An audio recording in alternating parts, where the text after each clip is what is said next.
Hey everyone, welcome back to Study English Online, your cozy little place to practice real English through real conversations. I'm Anna. And I'm Jake, and today's topic is something every single person deals with, no matter how disciplined or motivated you usually are. We're talking about how to stay motivated when you feel lazy. Yes, laziness. Or honestly, let's be fair, sometimes it's not even laziness. It's exhaustion or burnout or just a rough patch. Today, we're going to talk about all of it. Exactly, and we're going to do it the way we always do. Real vocabulary, real expressions, and real conversations, so you can practice your English while learning something genuinely useful for daily life. Today, we're covering why motivation naturally dips sometimes, how to talk about feeling unmotivated in English, small practical strategies to get moving again, and even how to support a friend who's feeling stuck. And of course, stick around until the end for our full practice conversation, where we bring everything together naturally. Let's get into it. So, Anna, let's start with the honest truth. Why does motivation come and go so much, even for people who are generally hardworking? Honestly, I think it's because motivation isn't a constant, steady thing. It naturally rises and falls depending on our energy, our mood, our stress levels, even the weather sometimes. Right, and I think there's a lot of unnecessary guilt attached to feeling unmotivated, like it means something is wrong with us, when really it's just a completely normal part of being human. Exactly. And that's really the heart of today's episode. We're not here to shame laziness. We're here to understand it, talk about it honestly, and find gentle, realistic ways to move through it. I love that framing. Let's talk vocabulary first, because there are so many useful expressions in English for describing this feeling. Great idea. Let's build our toolkit before we dive deeper. Let's start simple. I don't feel like doing anything today. I'm feeling really lazy. I just can't get myself to start. Right, and there's also, I'm in a slump, a really common phrase, meaning you're stuck in a low-energy, unmotivated period, often for several days or even weeks. Let's practice that phrase. Anna, imagine you've been feeling unmotivated for the past week or so. Honestly, I've been in such a slump lately. I just can't seem to get anything done. Perfect natural use. Let's talk about stronger expressions, too. I'm completely burnt out. I have zero motivation right now. I'm running on empty. These are a bit more intense, often used when the lack of motivation comes from real exhaustion, not just a lazy afternoon. Let's also talk about procrastination specifically, since it's closely connected to this whole topic. I keep putting it off. I'm procrastinating so hard right now. I'll do it later, said one too many times. That last one is so relatable. Let's practice using a few of these together. Anna, imagine you have an important task due soon, but you keep avoiding it. Sure, I'll do it. Honestly, I've been putting off this report for days now. I keep telling myself I'll do it later, but later never actually comes. Perfect. So relatable. Let's also talk about the physical feeling of laziness. I feel so sluggish today. I have no energy at all. I just want to stay in bed all day. Great additions. Let's do a quick role play using several of these together. Imagine we're catching up about a rough week. Hey, how's everything going? Honestly, I've been in such a slump lately. I have zero motivation to do anything, even things I usually enjoy.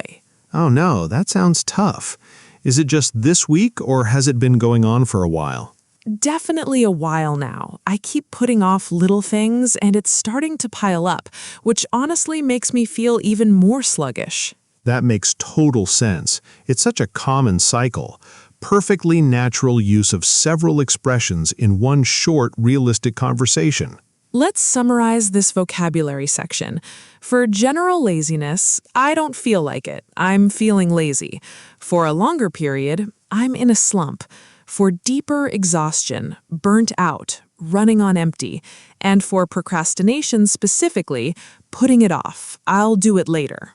Okay, now let's get into something really important, understanding the difference between actual laziness and something deeper, like burnout or exhaustion, because the solutions are really different.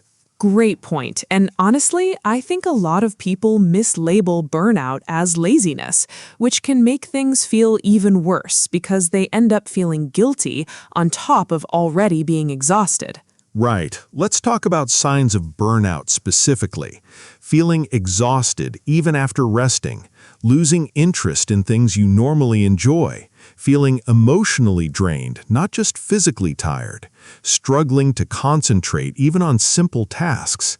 These are really different from simple, everyday laziness, which is often more like, I just don't feel like doing this one specific thing right now, a smaller, more situational feeling. Let's practice describing both. Anna, describe a moment of simple, everyday laziness. Sure.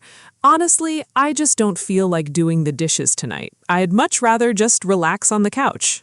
Perfect. Small, situational, no deeper emotional weight attached. Now describe something closer to burnout. Okay, lately, even after a full weekend of rest, I still feel completely exhausted, and I've lost interest in things I usually love, like reading or cooking. That's such an important distinction. And notice the language shift, too. Completely exhausted and lost interest, much deeper than simple laziness. Exactly, and this distinction really matters because pushing yourself harder when you're actually experiencing burnout usually makes things worse, not better. Let's talk about what each situation actually needs. For a simple laziness, small motivation strategies often work well, which we'll get into shortly. But for burnout, rest, boundaries, and sometimes professional support are usually much more appropriate. Such an important point to make clear before we move into motivation strategies, because not every unmotivated moment needs the same solution. All right, let's get into the practical part now. Small, realistic strategies for those everyday moments of laziness or low motivation. Not deep burnout, just the regular, common kind we all experience. Great. Let's start with one of the most popular strategies, the 2-minute rule. The idea is, if a task feels overwhelming, commit to doing just 2 minutes of it, nothing more. Right, and often once you actually start, the hardest part, just beginning, is already behind you, and it becomes much easier to keep going. Let's practice talking about this strategy naturally. Jake, tell me about a time you used a small starting strategy like this. Sure. Honestly, I really didn't want to go for a run this morning, but I told myself, just put on your shoes and walk outside. That's it. And once I was outside, I ended up running the whole route anyway. That's such a great, real example. Let's talk about another strategy, breaking big tasks into smaller ones. Instead of clean the whole house, try just clean the kitchen counter. Right, smaller tasks feel much less overwhelming, and completing them gives you a little boost of motivation to keep going. Let's practice this. Jake, imagine you have a huge task ahead, like writing a big report. Sure, I'll take this one. Instead of thinking about the whole report, I usually just focus on writing one small section first, like the introduction, and that makes the whole thing feel much more manageable. Perfect. Breaking things down really does make such a big difference. Let's talk about another useful strategy, changing your environment. Sometimes simply moving to a different room or going to a coffee shop can shift your mindset and boost motivation. Right, a change of scenery is such a useful phrase for this. I couldn't focus at home, so I went to a coffee shop for a change of scenery, and it really helped. Let's talk about one more popular strategy, rewarding yourself afterward. I told myself if I finish this task, I can watch an episode of my favorite show. Small rewards can genuinely boost motivation. Great point. And it doesn't need to be a big reward either. Sometimes even something small, like a cup of coffee or a short walk, works well as a little incentive. Let's do a role play bringing a few of these strategies together. Imagine two friends brainstorming ways to tackle a task neither of them wants to do. Ugh, I really don't want to start this project today. I keep putting it off. Honestly, same. But you know what usually helps me? Just committing to 2 minutes, even if I don't want to do the whole thing. That's actually a good idea. Maybe I'll just open the document and write one sentence, nothing more. Exactly. And once you start, it usually gets easier. Maybe treat yourself to something small once you're done, too, like your favorite snack. Okay, that actually sounds like a solid plan. Let's both try it. See, listeners, notice how naturally these strategies came up in a real, casual conversation. Not like a formal list, just genuine advice between friends. Let's move to something a little deeper now, connecting motivation to a bigger sense of purpose, or why. Because sometimes small strategies alone aren't quite enough. Great point. Let's talk about the phrase, remind yourself why, a common tool for reconnecting with motivation. Whenever I feel unmotivated to study, I try to remind myself why I started in the first place. Right, and this connects to another useful phrase, keeping the bigger picture in mind. I try to keep the bigger picture in mind even on days when the small tasks feel boring or tedious. Let's practice this. Jake, tell me about a goal you have and how you reconnect with your why when motivation dips. Sure. Honestly, when I don't feel like going to the gym, I try to remind myself why I started in the first place, which was really about feeling stronger and healthier for my long-term well-being, not just for how I look right now. That's such a genuine personal example. Let's talk about another tool here, visualizing the outcome. I try to imagine how good I'll feel once it's done. I picture myself finishing the task, and that usually gives me a little push. Great addition. Let's practice this too. Anna, describe using visualization to boost your motivation. Sure, I'll take this one. Whenever I don't feel like cleaning my apartment, I try to imagine how relaxed I'll feel once it's actually done, and that mental picture usually gets me moving. Perfect. Notice how naturally that flowed, connecting a small task to a bigger emotional payoff. Let's talk about one more deeper tool, self-compassion, which is honestly just as important as any productivity strategy. Right. Sometimes the most helpful thing isn't pushing harder at all. It's simply being kind to yourself about the fact that motivation naturally fluctuates. It's okay that I'm struggling with this today. Tomorrow might feel different. That's such an important, often overlooked part of staying motivated long-term, because constant self-criticism usually makes motivation worse, not better. Now let's flip things around a little bit. How do we support a friend or family member who's going through a low motivation period without sounding pushy or dismissive? Great question. And honestly, this connects back to something we talked about in a previous episode too, validating feelings first before jumping into advice. Right. Phrases like, that sounds really tough, or it's okay to feel that way sometimes, go a long way before offering any suggestions. Let's practice this. Imagine a friend tells you they've been feeling really unmotivated lately. Honestly, I've just felt so stuck lately. I can't seem to get myself to do anything, even things I used to enjoy. That sounds really frustrating. I'm sorry you're going through that. Has anything specific been weighing on you, or does it feel more general? Honestly, it's hard to say. It just feels like everything is a bit heavier than usual right now.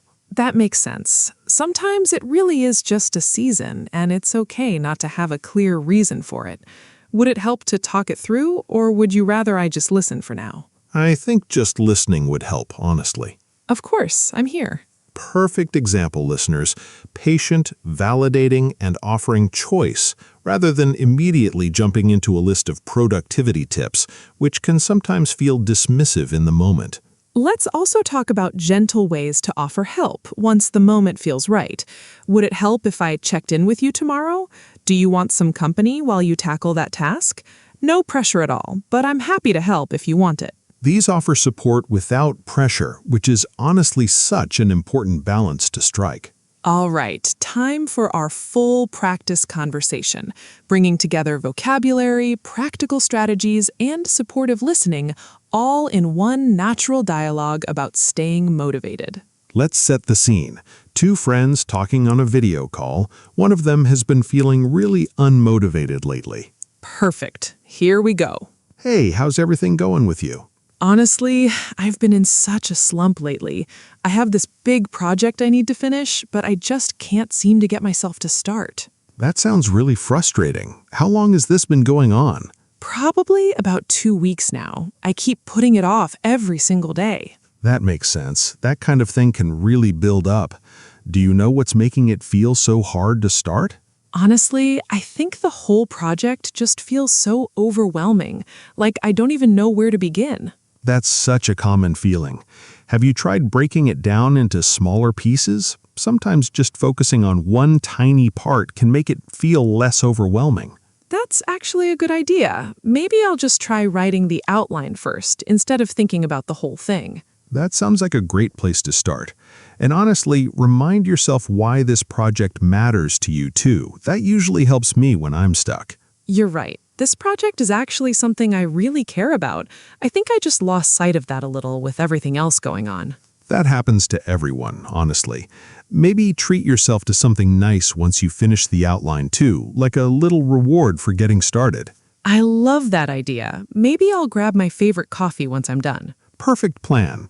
And hey, no pressure at all, but I'm happy to check in with you tomorrow if that would help keep you accountable. That would actually be really helpful. Thank you. Of course, you've got this. Okay, listeners, did you catch everything in that conversation? Honest venting first, supportive listening, a gentle question about the root cause, a practical strategy suggestion, reconnecting with the why, a small reward idea, and a gentle offer of accountability, all completely natural. Let's break down a few key lines. I've been in such a slump lately. Casual description of low motivation. That sounds really frustrating. Supportive validation before any advice. Have you tried breaking it down into smaller pieces? Sometimes just focusing on one tiny part can make it feel less overwhelming. That's actually a good idea. Maybe I'll just try writing the outline first, instead of thinking about the whole thing. That sounds like a great place to start. And honestly, remind yourself why this project matters to you too. That usually helps me when I'm stuck. You're right. This project is actually something I really care about. I think I just lost sight of that a little with everything else going on. That happens to everyone, honestly. Maybe treat yourself to something nice once you finish the outline too, like a little reward for getting started. I love that idea. Maybe I'll grab my favorite coffee once I'm done. Perfect plan. And hey, no pressure at all, but I'm happy to check in with you tomorrow if that would help keep you accountable. That would actually be really helpful. Thank you. Of course, you've got this. Okay, listeners, did you catch everything in that conversation? Honest venting first, supportive listening, a gentle question about the root cause, a practical strategy suggestion, reconnecting with the why, a small reward idea, and a gentle offer of accountability, all completely natural. Let's break down a few key lines. I've been in such a slump lately. Casual description of low motivation. That sounds really frustrating. Supportive validation before any advice. Have you tried breaking it down into smaller pieces? A gentle, non-pushy suggestion. Remind yourself why this project matters to you. Reconnecting with a deeper purpose. No pressure at all, but I'm happy to check in with you tomorrow. Supportive accountability without pressure. See how naturally all these tools weave together in one real, everyday conversation? That's exactly the goal for today. Let's talk about mistakes now, both language mistakes and communication habits. Great point. Language mistake number 1, confusing lazy and tired, which actually describe quite different things. Lazy often implies unwillingness, while tired describes genuine physical or mental exhaustion. Right, and mislabeling exhaustion as laziness can actually add unnecessary guilt to an already difficult situation. It's worth being precise about which one you actually mean. Good point. Mistake number 2, overusing I should language, like I should be more productive, which can sound harsh and add pressure, compared to a gentler phrase like I want to try being a bit more productive. That subtle shift from should to want to can really change the emotional tone of how we talk to ourselves. Now let's talk about communication mistakes. The biggest one, jumping straight into productivity advice before acknowledging how the person feels, which we covered earlier, but it's worth repeating. Right, timing and validation really do matter here, just like with any emotional topic. Second mistake, comparing someone's motivation struggles to others, like, well, so-and-so manages to stay motivated all the time, which can feel discouraging rather than helpful. Third mistake, assuming every unmotivated moment needs to be fixed immediately, when sometimes rest or simply acknowledging the feeling is genuinely the better response, especially if burnout might be involved. Let's go through a quick reference list of useful phrases organized by situation, since this can be really handy for listeners to remember. Great idea. For describing low motivation casually, I don't feel like it. I'm feeling lazy today. I'm in a slump. For deeper exhaustion, I'm burnt out. I'm running on empty. I have zero motivation right now. For procrastination, I keep putting it off. I'm procrastinating so hard. I'll do it later. For small motivation strategies, just commit to 2 minutes. Break it into smaller pieces. A change of scenery might help. For reconnecting with purpose, remind yourself why. Keep the bigger picture in mind. Picture how good it'll feel once it's done. And for supporting someone else, that sounds really tough. Do you want to talk it through or just be heard?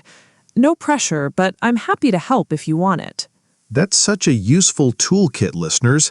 Save this list or come back and re-listen to this section a few times until these phrases start feeling automatic. Let's do a fun role-play marathon. 5 quick scenarios so you can hear these tools used again and again in different contexts. I love this idea. Let's go fast. Scene 1. Avoiding household chores. I really don't feel like doing laundry today. It's been piling up for days. Honestly, same. Maybe just start with one small load. That always feels less overwhelming. That's actually a good idea. I'll just do that. Scene 2. Struggling to start a workout. I really don't want to work out today. I have zero energy. Totally understandable. Maybe just commit to 5 minutes, and if you still don't feel like continuing, that's okay too. Deal. Let's see how it goes. Scene 3. Struggling to study for an exam. I keep putting off studying for this exam. I just can't seem to focus. That's so relatable. Maybe try changing locations. Sometimes a different environment really helps with focus. Good idea. I'll head to the library. Scene 4. Procrastinating on a work email. I've been avoiding this email for 2 days now. It just feels so tedious. Honestly, just write one sentence to start. Sometimes that's all it takes to get moving. You're right. Let me just try that. Scene 5. Feeling unmotivated about a personal goal. I haven't touched my guitar in weeks. I just don't feel motivated anymore. That happens. Maybe remind yourself why you started playing in the first place. That usually helps reconnect with it. That's true. I used to play just for fun, not for any pressure at all. Ha! Perfect marathon. 5 completely different everyday situations, and every single motivation tool we've discussed today showed up naturally across them. Let's do a quick correction round, both grammar and tone this time. I'll read a sentence with a mistake, and Jake, you fix it. Let's go. Sentence 1. I am so lazy. I never accomplish anything. This is a harsh, identity-based statement. A gentler, more accurate version might be, I've been feeling unmotivated lately, and I haven't accomplished as much as I'd like. Correct. Sentence 2. You should just push through it and stop being lazy. This is a dismissive, unhelpful response to someone struggling. A more supportive version would be, that sounds really tough. Is there anything I can do to help? Great fix. Sentence 3, a grammar issue. I don't feel like to do this today. After feel like, we need a gerund, not to plus the base verb. It should be, I don't feel like doing this today. Perfect. Sentence 4, everyone else manages to stay motivated. Why can't I? This comparison can feel discouraging. A kinder version might be, I'm having a hard time staying motivated right now, and that's okay. It happens to everyone sometimes. Excellent fix. Sentence 5, I procrastinate because I'm just a lazy person. This labels an identity rather than describing a temporary pattern. A more accurate version could be, I've been procrastinating a lot lately. I think I'm just feeling overwhelmed. Great job catching all of these, Jake, and great job to listeners who caught them too. Let's do a couple of common questions before we wrap up. Anna, what's something learners often ask about this topic? A big one is, how do I know if I'm just being lazy or if I'm actually experiencing burnout? Great question, and we touched on this earlier, but to summarize, simple laziness is usually situational, tied to one specific task, while burnout feels more constant, often affecting multiple areas of life, and doesn't improve much even after resting. That's such a helpful distinction to keep in mind. Another common question, is it bad to use rewards to motivate myself? Doesn't that feel a bit artificial? Not at all. Rewards are completely normal, healthy motivation tools. Many people use small incentives their whole lives. It's not artificial, it's just understanding how your own brain responds well to positive reinforcement. Great clarification. One more question. What if none of these small strategies work for me and I still feel completely stuck? That's a really important question, and honestly, if small strategies genuinely aren't helping over an extended period, it might be a sign that something deeper is going on, and it could really help to talk to a doctor, therapist, or trusted professional rather than continuing to push through alone. Such an important, caring point to end on. I think that covers a lot of really useful ground today. Before we recap, let's do one final story, weaving together everything we've discussed today. I'm ready. Go for it. Okay, a while back, I went through a really long stretch where I felt completely unmotivated about almost everything. Work, hobbies, even things I usually loved. At first, I kept telling myself I was just being lazy, and I felt really guilty about it. That sounds really hard, especially carrying that guilt on top of everything else. It really was, but eventually I started paying closer attention, and I realized it wasn't really laziness at all. I had been pushing myself really hard for months without much rest, and I was genuinely burnt out. That's such an important realization. Once I understood that, I stopped trying to force productivity, and instead I gave myself permission to actually rest for a while, without guilt. And slowly, over a few weeks, my motivation started coming back naturally, on its own. That's such a beautiful example of exactly what we talked about today, understanding the difference between laziness and something deeper, and responding with the right kind of care. Exactly. And once I did feel ready to get back into things, I used a lot of these small strategies too, breaking tasks down, reconnecting with my why, and honestly, it made such a difference both in getting things done and in how I felt about myself along the way. That's such a meaningful, honest story, listeners, and it really shows that staying motivated isn't about being hard on yourself. It's about understanding yourself and responding with the right tools at the right time. Let's do a few more full-length scenes, this time a little longer so we can really hear the whole process play out naturally. Great idea. Let's start with a scene about motivation at work, specifically about a big project that feels overwhelming. Okay. Hey, you look a little stressed. Is everything okay? Honestly, I've been staring at this project for an hour and I haven't even started. I just feel completely stuck. That sounds really frustrating. What part feels the hardest to start? I think it's just the size of it. It feels like such a huge task all at once. That makes sense. What if you just focused on the very first step, nothing else, just for the next few minutes? That might actually help. Let me try just outlining the first section. That sounds like a great place to start. And hey, remind yourself, you don't have to finish it all today. Just make some progress. You're right. That pressure to finish everything at once is probably what's been holding me back the most. Exactly. Small steps really do add up over time. Beautiful example, listeners. Notice the natural flow, validation, a gentle question, a small practical suggestion, and a reminder to release unnecessary pressure. Let's do a second longer scene, this time about motivation for a personal health goal, like exercise. Okay, I really don't want to go to the gym today. I've skipped it 3 times this week already. That happens, honestly. Is there something specific making it hard lately, or just general low energy? I think I've just been feeling really unmotivated overall, not just about the gym. That's completely understandable. Do you think a smaller goal might feel more manageable today, like just a short walk instead of a full workout? Yeah, actually, that sounds a lot less intimidating than a full session. Perfect. And remember, something is always better than nothing. Even a small walk counts. That's actually really helpful to hear. I think I put too much pressure on myself to always do a full workout or nothing at all.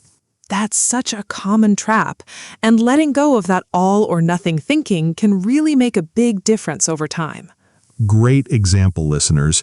Gently challenging all or nothing thinking and offering a smaller, more realistic alternative. Let's do one final longer scene about motivation for a creative hobby that's started to feel like a chore. I used to love painting, but lately it just feels like another task on my to-do list, and I've barely touched my supplies in weeks. That's such a hard shift when something you love starts to feel like pressure instead of joy. Exactly, and I don't really know how to get that joy back. Maybe it would help to paint without any goal at all for a little while. No finished piece in mind, just playing around with color for fun. That's actually a really nice idea, removing the pressure of needing to finish something. Sometimes reconnecting with the fun of it without any expectations is exactly what brings the motivation back naturally. I think I'll try that this weekend. Thank you for the idea. Of course, I really hope it helps you find that joy again. Beautiful closing example, listeners, showing that sometimes the real solution isn't more discipline at all. It's simply removing pressure and reconnecting with genuine enjoyment. Before we recap, let's talk about one more really valuable tool, building small habits and routines, since consistent motivation often comes more from routine than from willpower alone. Great point. Let's talk about the phrase, make it a habit. I've made it a habit to write for 10 minutes every morning, even when I don't feel like it. Right, and there's a great related phrase, removing the decision. I lay out my workout clothes the night before, so I remove the decision of whether to go in the morning. That's such a clever strategy, honestly, reducing the number of small decisions you need motivation for in the first place. Let's practice this. Anna, tell me about a small habit or routine that helps you stay consistent even on low motivation days. Sure. I always keep my journal right next to my bed, so writing in it before I sleep has become such a natural part of my routine, I don't even have to think about it anymore. That's such a great example. Removing friction really does make consistency so much easier. Let's talk about one more related idea. Habit stacking, attaching a new habit to something you already do consistently. I always stretch for 5 minutes right after I brush my teeth in the morning. Great tool. Tying a new behavior to an existing one really does help build consistency without relying purely on motivation each time. Let's do a quick role play practicing this idea. Imagine 2 friends discussing how to build a new habit. I keep trying to drink more water, but I always forget.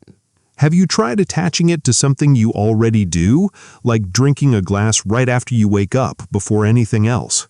Oh, that's actually a really simple idea. I already have a routine of checking my phone first thing. Maybe I'll put a water glass right next to it as a reminder.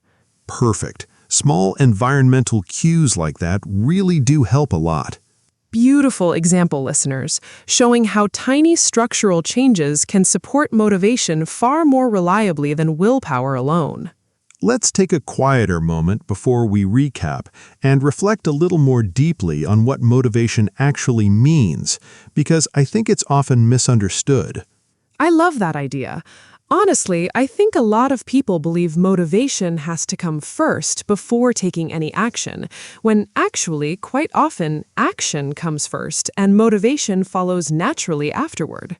That's such an important reframe. Let's talk about the phrase for this. Motivation follows action, instead of the other way around. I didn't feel motivated to start, but once I got moving, the motivation actually showed up. Let's practice this idea in conversation. Jake, tell me about a time motivation showed up only after you started. Sure. Honestly, I never feel like starting my morning walk, but almost every single time, once I'm a few minutes into it, I actually start enjoying it, and I'm glad I went. That's such a relatable, honest example, and it really reinforces exactly what we've been saying today. Waiting to feel motivated before starting often means waiting a very long time. Exactly, and I think that's honestly one of the most freeing realizations. You don't need to feel ready, you just need to take one small step, and the rest often follows naturally. Such a beautiful thought to sit with, listeners, before we move into our final recap. Let's cover a few more natural idioms before we recap, because these show up constantly in everyday English when people talk about motivation. Great idea. First one, get the ball rolling. Once I finally got the ball rolling on the project, the rest of it felt so much easier.